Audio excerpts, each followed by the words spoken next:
नमस्कार, आप देख रहे खबर समय आपके साथ मैं अनिंदिता और इस वक्त हम आप पहुंचे हैं यशोदा इंफॉर्मेशन सेंटर और हमारे साथ इस वक्त मौजूद है doctor pulmonologist doctor Ashwit Chaudhary. Hello sir, welcome to Khabar Samay. Hello. तो सर, सबसे पहले तो आपका सिलीगुड़ी में बहुत बहुत स्वागत है। Thank you. पहली बार आया है सिलीगुड़ी। Okay sir, welcome. तो आते ही आपसे हम सवाल लेकर आ गए। तो सबसे पहला सवाल तो आपसे ये रहेगा, क्योंकि आप पल्मोनोलॉजिस्ट हैं तो रेस्पिरेटरी डिजीजेस के बारे में कई सारे पेशेंट्स आपके यहाँ पर आते हैं, कई सारे सवाल लेकर आते हैं। तो आज मेरा सवाल उनसे थोड़ा सा हटके है।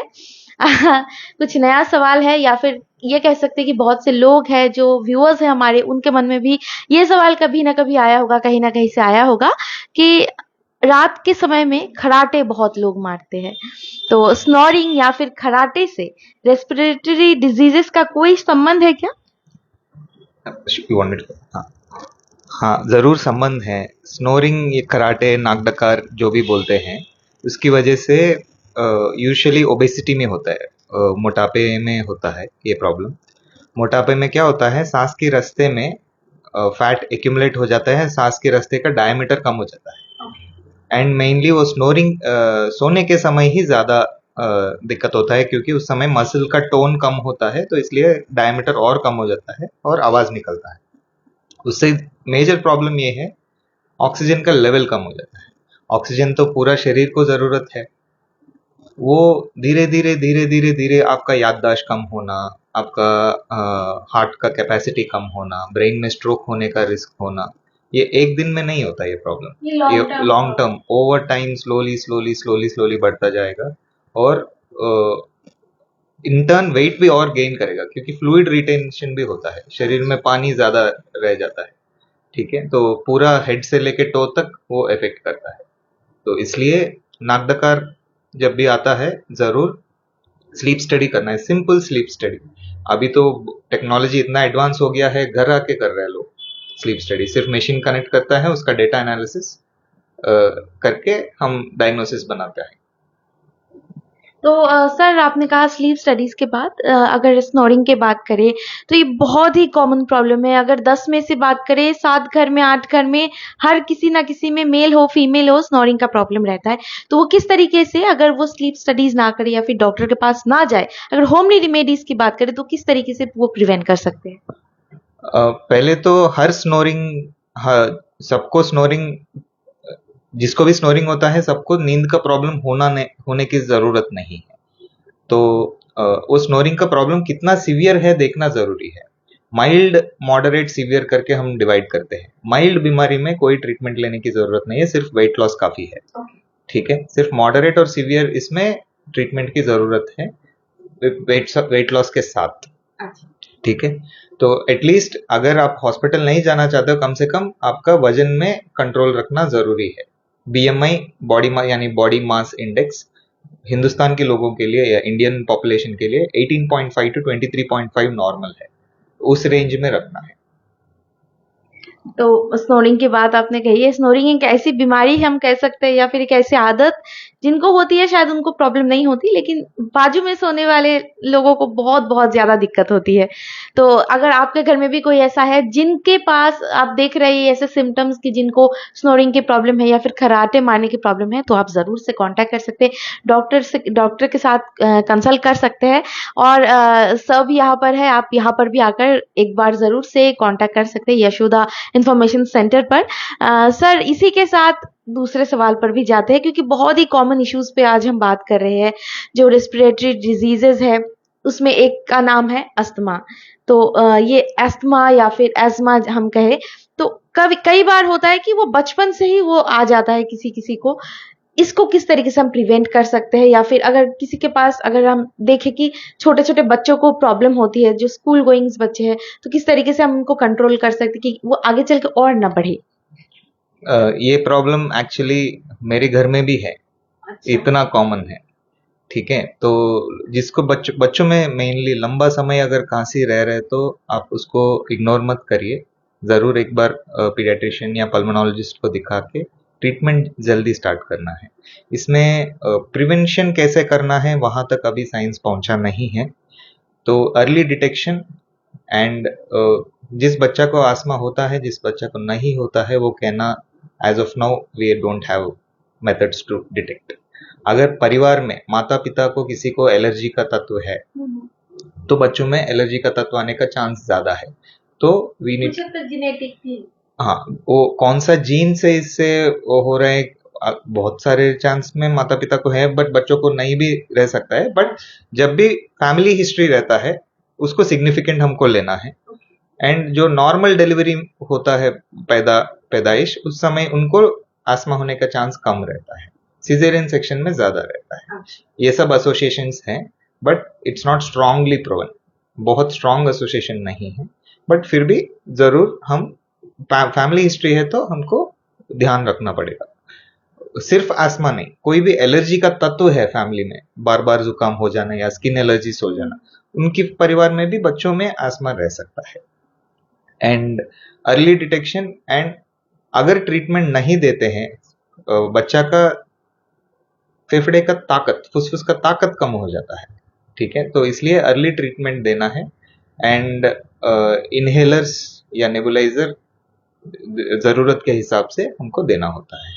सर बात करें इनहेलर्स की या फिर नेबुलाइजर की, जैसा कि आपने कहा, तो अभी भी जैसा कि आपने कहा कॉमन प्रॉब्लम है अस्थमा, लेकिन फिर भी अभी भी लोगों में कई सारे मिथ्स हैं कि उससे आदत बन सकती है, इससे आपको बाद में चल के कोई प्रॉब्लम हो सकती है, या फिर साइड इफेक्ट्स की अगर बात करें तो आपका वेट गेन हो सकता है, ये हो सकता है, वो हो सकता है।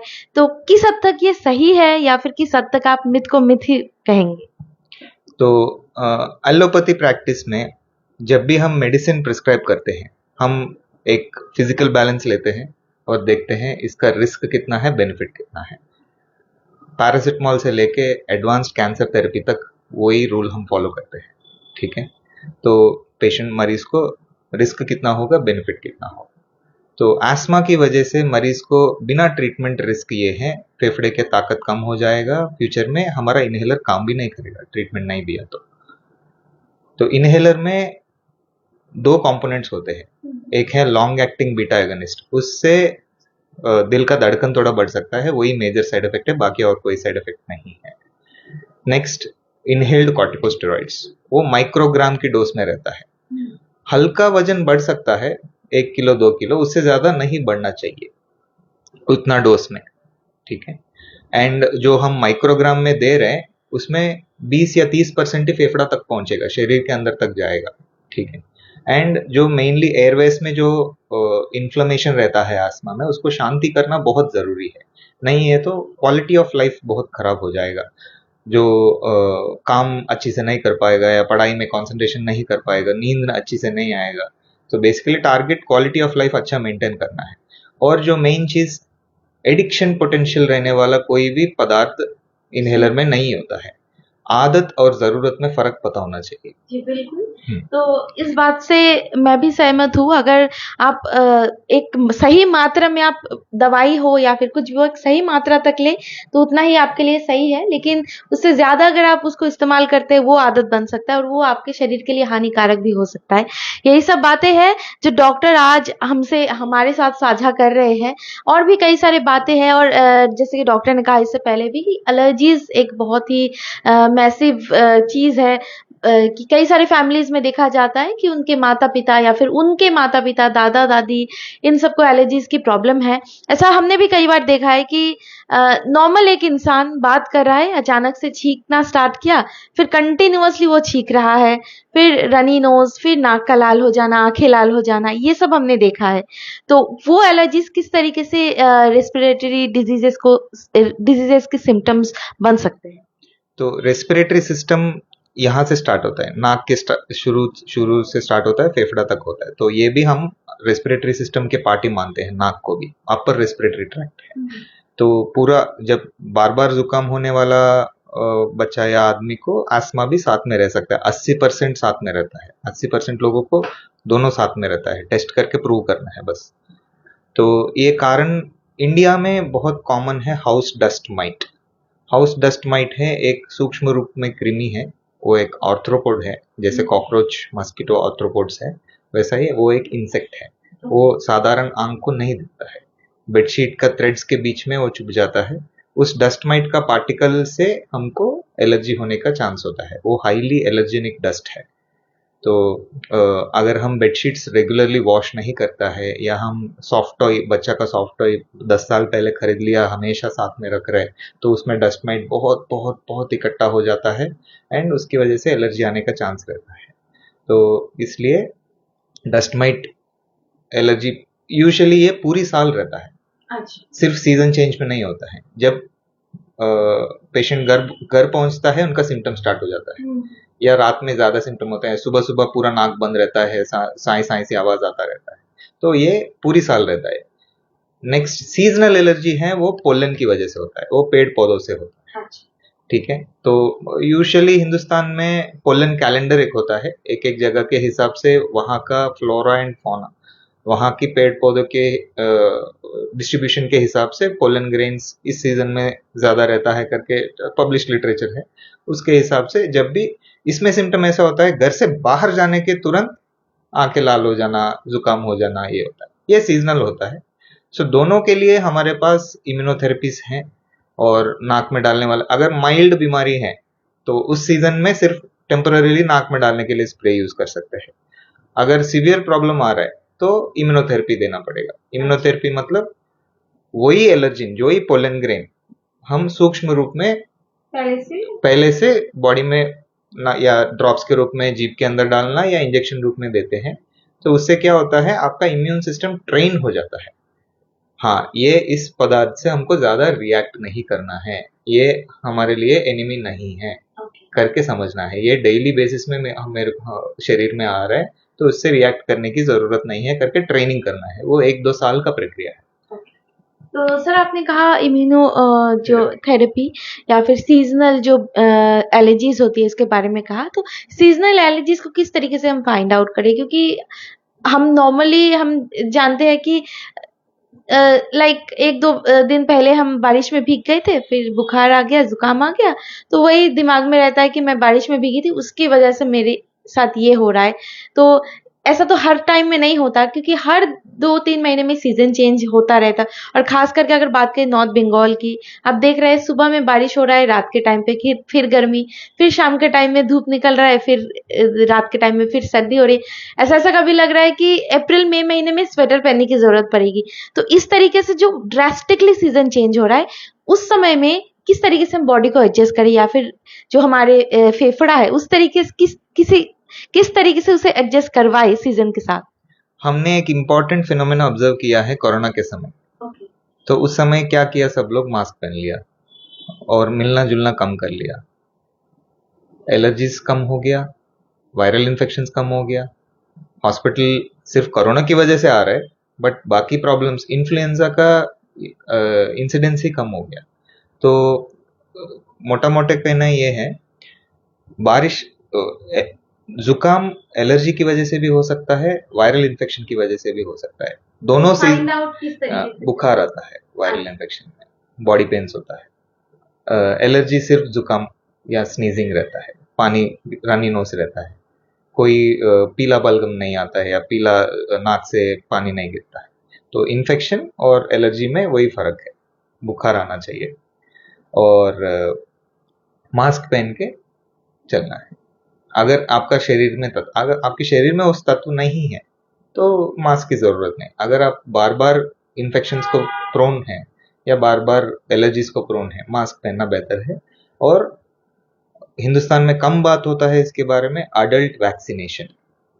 अडल्ट वैक्सीनेशन, हम वैक्सीनेशन बच्चों के लिए समझते हैं, बट अडल्ट वैक्सीनेशन बड़ा एग्जाम्पल है कोविड का वैक्सीन। वैसा ही स्वाइन फ्लू का भी वैक्सीन होता है।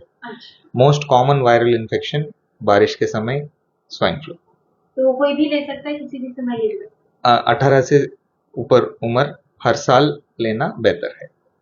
एवरी ईयर उसका वैक्सीन चेंज होता है, सीजनल फ्लू है वो, तो इसलिए हर साल लेना बेहतर है। हम अभी एग्जैक्टली जो जिसको सांस का प्रॉब्लम्स है, जिसको एलर्जीज है, जिसको एस्मा है, जिसको सीओपीडी है, इनको हम सजेस्ट कर रहे हैं, बट ओवरऑल जनरल पॉपुलेशन भी ले सकते हैं, कोई दिक्कत नहीं।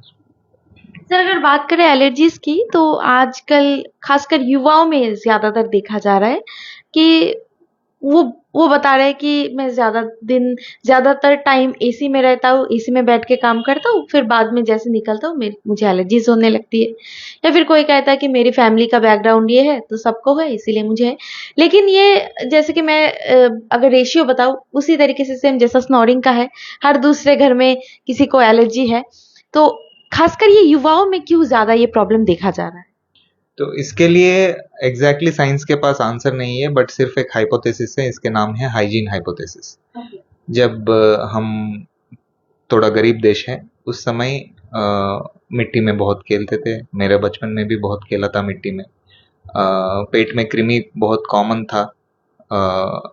तो उस समय उस जिस देश में पैरासिटिक इन्फेक्शन, पेट का कृमि या मिट्टी में खेलना, बहुत ज्यादा एलर्जिन बचपन में ही एक्सपोज हो जाता है, उनको फ्यूचर में एलर्जी आने का चांस कम रहता है। अच्छा। उसको हाइजीन हाइपोथेसिस बोलते हैं। अब थोड़ा हमारा देश का परचेज पावर पैरिटी बढ़ गया है, इनकम बढ़ा है, तो थोड़ा क्लीन होम्स में हम रह रहे हैं, मिट्टी में खेलने नहीं दे रहे हैं बच्चों को, तो उसकी वजह से इनका इम्यून सिस्टम ट्रेन्ड नहीं है ये बचपन में। तो इसकी वजह से ये हो सकता है करके एक हाइपोथेसिस है। अच्छा। इसके लिए स्ट्रॉन्ग प्रूफ अभी अवेलेबल नहीं है, but this is a good association. हमारी टेक्स्ट बुक्स में भी ये चीज लिखा हुआ है। ओके, यानी कहीं ना कहीं ये आपके बचपन से जुड़ा हुआ होता है। हाँ। तो कोई भी बीमारी जीन, एनवायरनमेंट और टाइम, इन तीनों में कनेक्ट होते हैं। जीन जो उनका जेनेटिक पोटेंशियल, और जिस एनवायरनमेंट में उनको एक्सपोजर्स हैं, एंड टाइम, जितना टाइम उस एनवायरनमेंट में है उसके हिसाब से बीमारी का एक्सप्रेशंस रहता है। तो सर जिनको अस्थमा है या फिर जिनको एलर्जीज है, कई तरह की एलर्जीज कह सकते हैं, किसी को डस्ट एलर्जी है, किसी को फ्लावर से एलर्जी है, किसी को किसी से एलर्जी है, तो हर एक चीज का एलर्जी है, तो इसके वजह से जीना तो नहीं छोड़ सकते। तो कौन कौन से ऐसी चीज है जिससे उनको बचना चाहिए, साथ ही साथ अगर लाइफ को अगर वो जिए तो अच्छी तरीके से खुलकर जी सकते हैं? तो अभी फिलहाल के लिए मैं सिर्फ डस्ट एलर्जी का बात करना चाहता हूँ, क्योंकि वो ही बहुत कॉमन है हिंदुस्तान में। तो वेरी सिंपल स्टेप्स से उसको कंट्रोल कर सकता है। एक तो बेडशीट्स को एटलीस्ट 3 to 5 days में वॉश करना है, 40 to 60 डिग्रीज टेम्परेचर, तभी वो मरेगा, वो कीटाणु मरेगा। ठीक है। And pillow covers, bedsheets frequently change करना है। अगर आपके पास कोई सॉफ्ट टॉय है जो बहुत दिन से है बेड के साथ, आपका बेटी सो रहा है या बेटा सो रहा है, तो उसको भी आपको क्लीन करवाना है। ठीक है। अदरवाइज आपको ये डस्ट माइट उसी के अंदर रहेगा एंड बार बार इरिटेट करता रहेगा।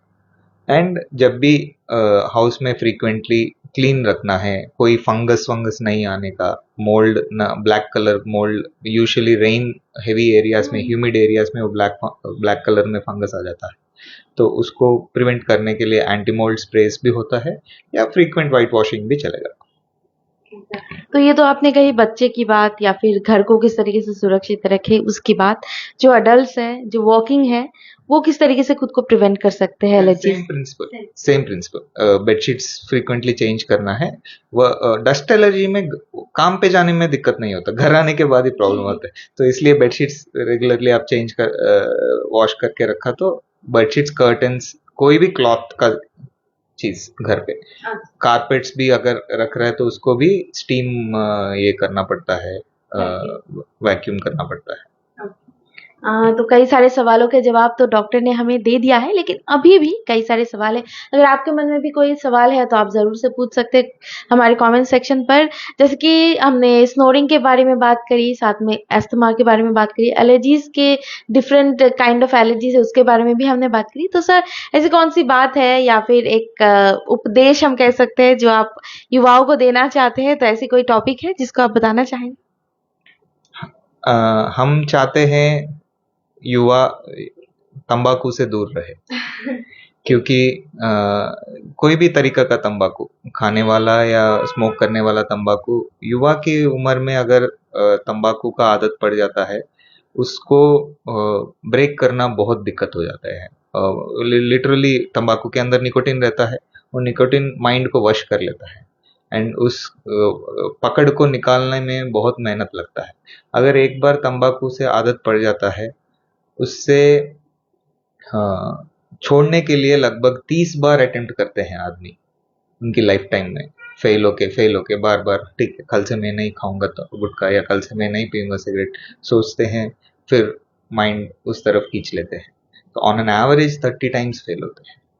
तो इसलिए उससे ज्यादा भी हो सकता है। इसलिए सबसे पहले हमारा टेक्स्ट बुक्स में भी लिखा रहता है prevention is better than cure. तो अगर कोई भी सिगरेट विगरेट पी रहा है तो उनके पास नहीं जाना है, एंड बेटर अवॉइड। ठीक है, अगर आपको ऑलरेडी आदत पड़ चुका है, प्लीज टेक हेल्प। हमारे पास अभी बहुत अच्छा थेरेपीज आ चुके हैं, निकोटिन रिप्लेसमेंट थेरेपीज, हम भी खुद काउंसिल करते हैं छोड़ने के लिए, और भी थेरेपीज आ चुका है सिगरेट से दूर रहने के लिए, तंबाकू से दूर रहने के लिए। सो यही मेरा मैसेज रहेगा युवा के लिए, prevention is better than cure.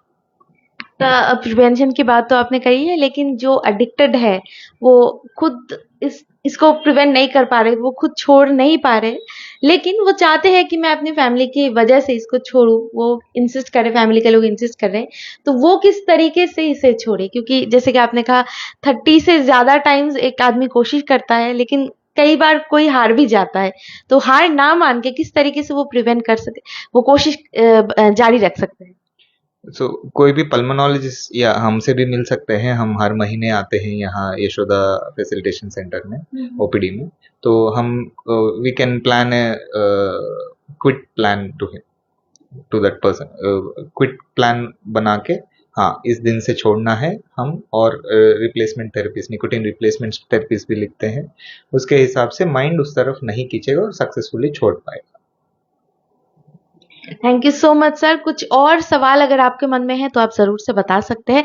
Sir आप कुछ कहना चाहेंगे हमारे व्यूअर्स को, सिलीगुड़ी के व्यूअर्स को, क्योंकि खासकर पहली बार आप सिलीगुड़ी में आए हैं?